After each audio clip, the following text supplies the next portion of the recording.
Hello everyone, welcome to my cooking channel. चलो आज बनैबा चिंगुड़ी घांट, सी भी पोई चिंगुड़ी घांट जोटा कि खाया को बहुत ही टेस्टी, ओडिया मानकर अति प्रिय घांट।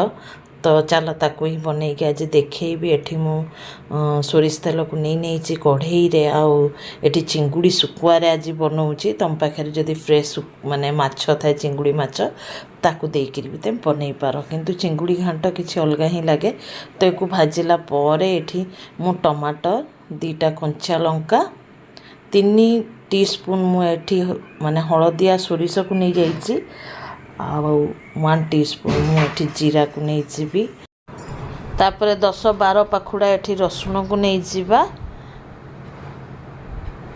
रसुण को नेला पर एक आमे गोटे फाइन गोटे पेस्ट बनई करी थोई दबा। आ एठी सेतेरे मसला बाटू बाटू एठी आमर चिंगुड़ी भाजिकी पूरा तैयार हो जाइए। तो एक गोटे प्लेट को आम माने काढ़ी नबा। तापर नेक्स्ट प्रोसेस को जीवा।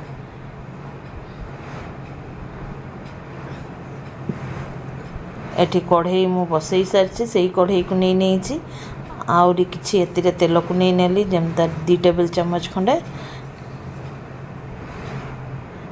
तेल को एथरक भल भाव गरम हवा को दबा, कारण सोरिष तेल यूज करुच्ची। तो एठी मु 5 फुटण को देदेली। तापर 2टा पियाज को मु स्लाइस रे काटी थिली ताकू पकेई कि एथरक आम पियाज को भल भाव भाजी नबा।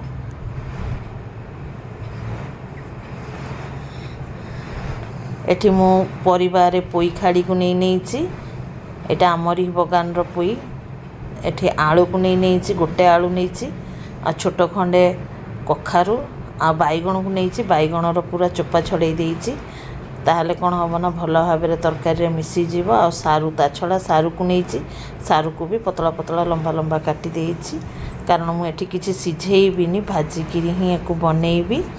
तापर एठी पोई शाग गुड़ा को नहीं जाइए भिजेकी रखी। एटा पर यूज हम बोलिकी मु काटी नहीं जाएंगे। तो ये पियाज भल भाव भाजी सारा पर सब परिवातिक जो धोईकी रखी थे ताकू पकई दबा। पकईकी एथरक पियाज सांगे भल भाव एक कषिबा। हाराहारी 70 ରୁ 80% जाएंगे आम एठी परिवा सब को कुक करनबा। 1/2 टीस्पून एठी मु हलदी पाउडर को दउची, 1/2 teaspoon Kashmiri red chili powder को दउची आ स्वाद अनुसार लुण को देदबा। देकिरी भल भाव गुड़े गुड़े का भाजीबा। आमे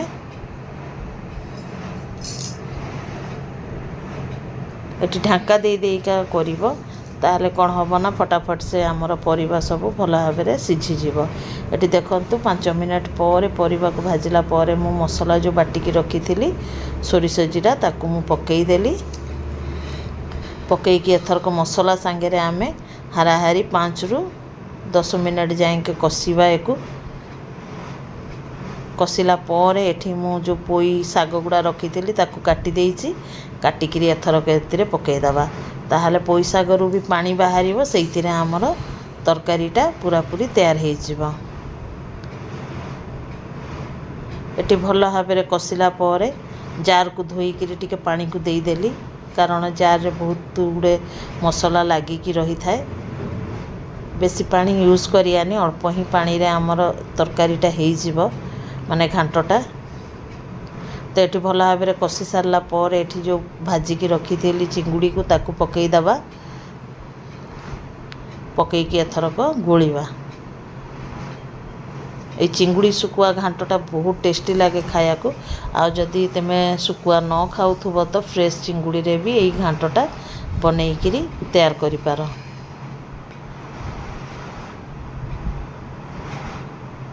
तो भल भाव आम मिसई दबा।